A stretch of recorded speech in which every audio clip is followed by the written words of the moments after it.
Mga kabigay sa magandang oras sa lahat at welcome po sa aking channel. Eto po, magbigay na po tayo ng reaction po mga kabida, no? Dito ho sa revelation po ni Secretary Manuel Bunuan ng Department of Public Works and Highways. Kahapon po sa pagdinig ho ng Blue Ribbon Committee po mga kabida, no? Diyan po sa Senado, muntik na po akong nahulog po sa aking upuan nung inamin po mga kabida, no, ni Secretary Manuel Bunuan na talagang meron pong na-discovery po silang ghost projects ng DPWH. Mantakin nyo ha, ghost projects mga kabida, ibig sabihin po, meron po kontrata ang isang kontraktor, pero wala hong projects na naipakita po. Wala hong infrastructure na ginawa itong contractor po mga kabida. Pero tumanggap po sila ng pera. Tumanggap po sila ng bayad ayon po dun sa kontrata. Mga kabida. Okay? Nakakahiya po ito, nakakadiri sa totoo lang, Kasi pera po ng taong bayan po mga kabida, ang ninakaw po dito. Alright?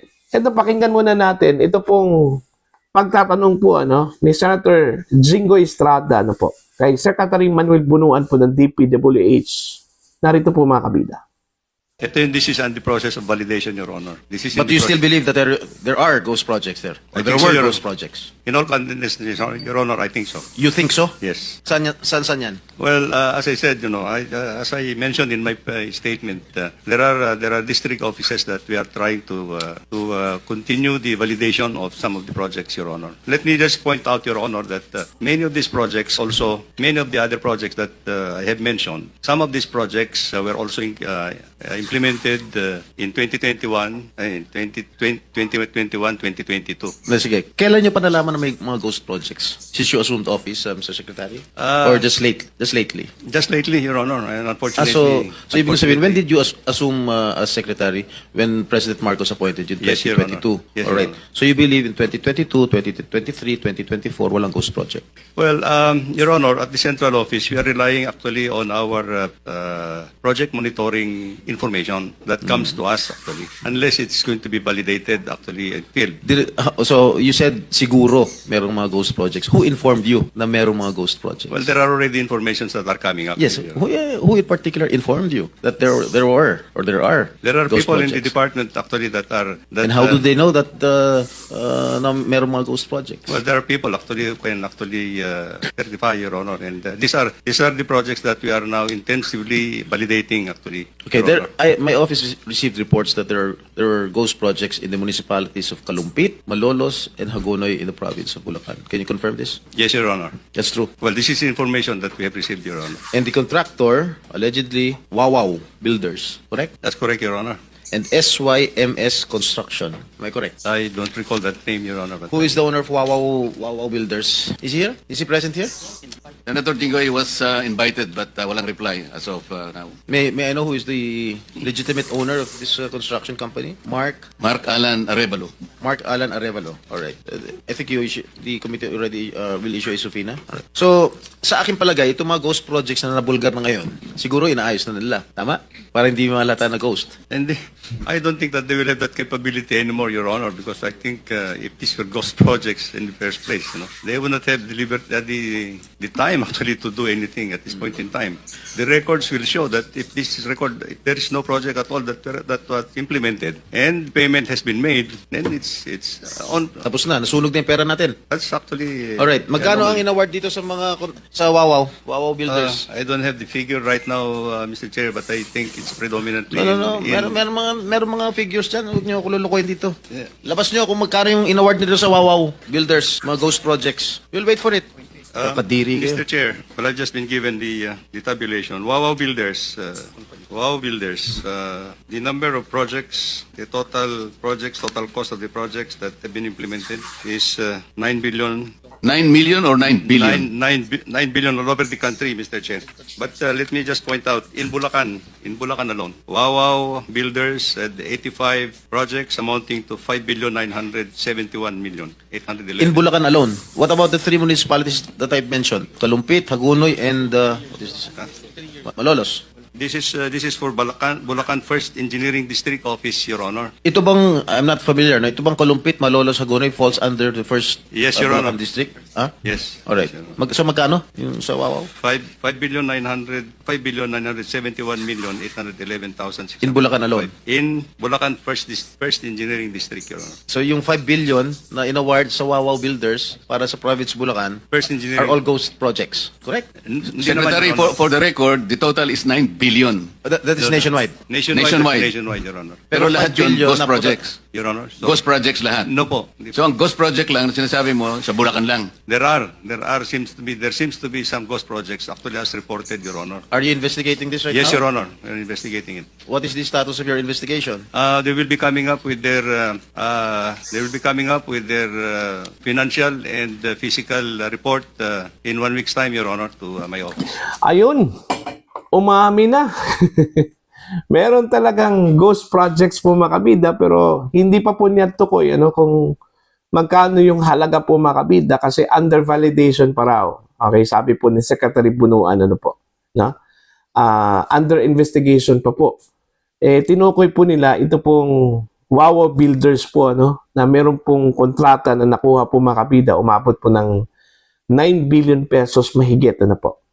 At meron pong isang lugar doon po sa Bulacan daw na yung kanilang proyekto po makabina nagkakahalaga po ng 5 billion pesos po.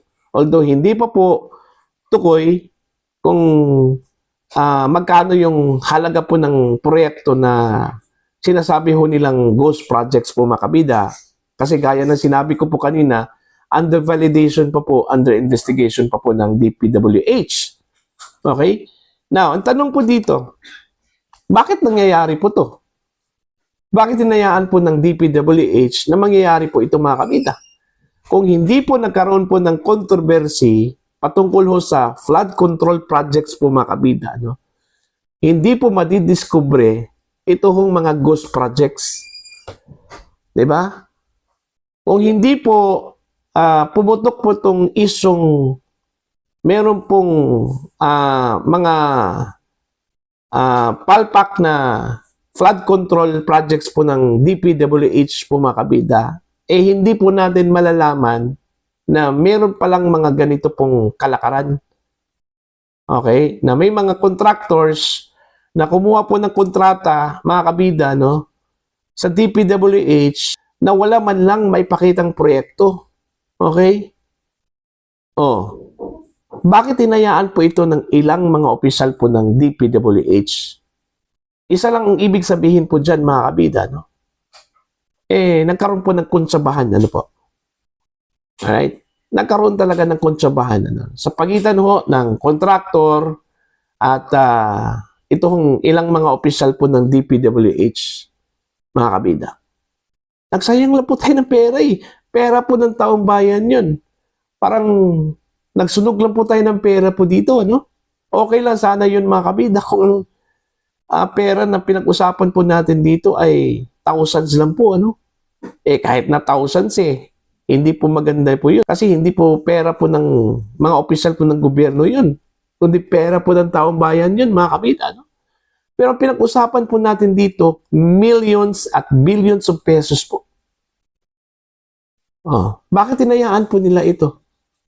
Kaya nga, dahil sa inis po mga kabida ni Senator Jingo Estrada po kahapon, sa pagdinig ho ng Blue Ribbon Committee dyan po sa Senado, tinanong po niya ito kung si Secretary Bunuan, nakapagbitaw po ito ng salita na hindi po maganda, Sinabihan po niya ito kung si Bunuan na nakakadiri po, Nakakadiri talaga.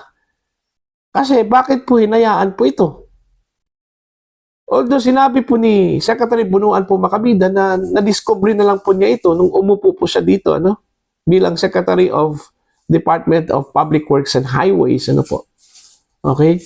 Bakit umabot po ng ilang taon? 4 na taon ba? Kasi 2025 na po ngayon, Kasi napag-alaman po niya makabida na itong proyekto na ito ay since 2020 or 2021 pa po. Bakit po umabot po ng ilang taon po makabida, At hindi pa nga sila tapos doon sa validation Hindi pa po sila tapos doon sa investigation po nila, po. Ang tanong po dito, Aside ho dito sa contractor na ito mga kabida, ilan pa pong mga contractor na meron pong ganitong kalakaran po? Okay?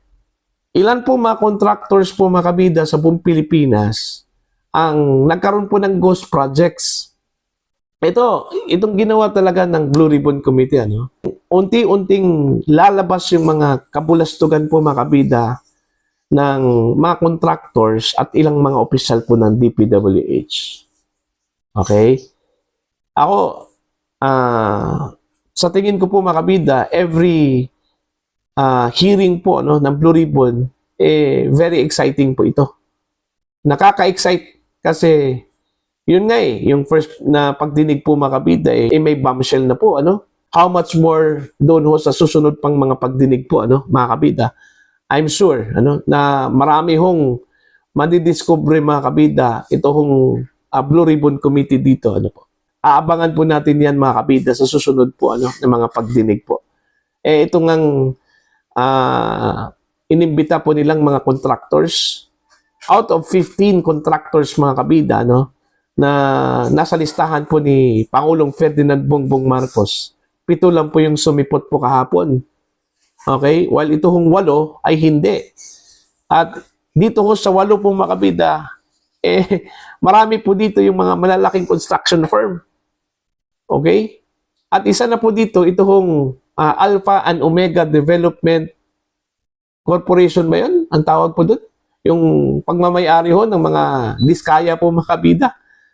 Alright? Hindi po sumipot po kahapon eh. Kaya nga, dahil po doon, isa sa pina po ng komite, ano, ito hong 8 mga contractors. Bakit hindi po sila sumipot? Okay? Bakit hindi po sila nagpakita po sa Senado po kahapon po mga kabida despite sa binigay po nila na imbitasyon po? Alam naman po nila na pagdinig po yun eh. Okay?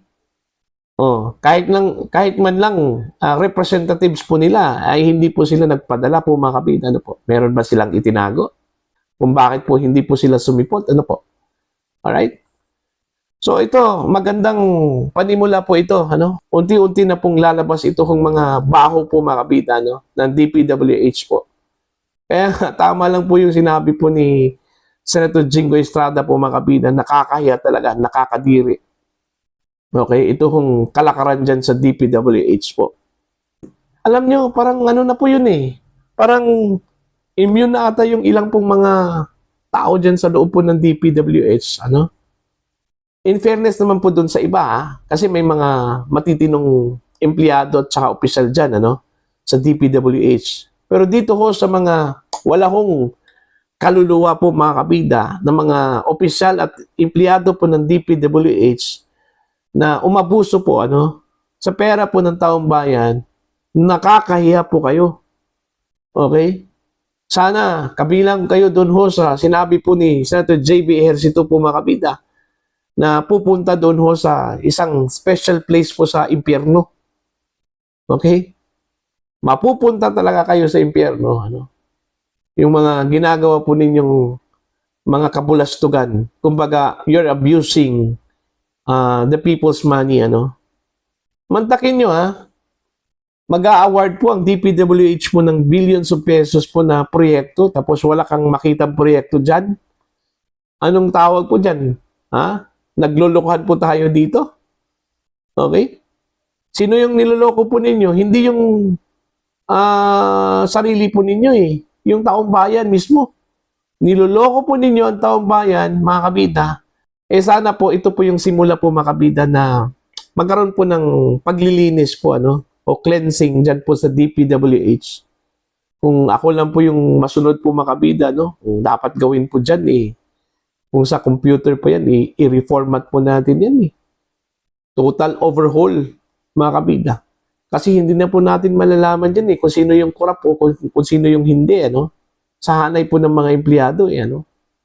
Okay? Kung meron man pong corrupt dyan na mga opisyal po, I'm sure meron ding cohorts. Ano, ito hong mga opisyal na ito, na mga empleyado din ng DPWH. In fairness naman, ano, again, doon po sa mga mababait at saka matitinong mga empleyado at opisyal po ng Department of Public Works and Highways po mga kabida, ano po.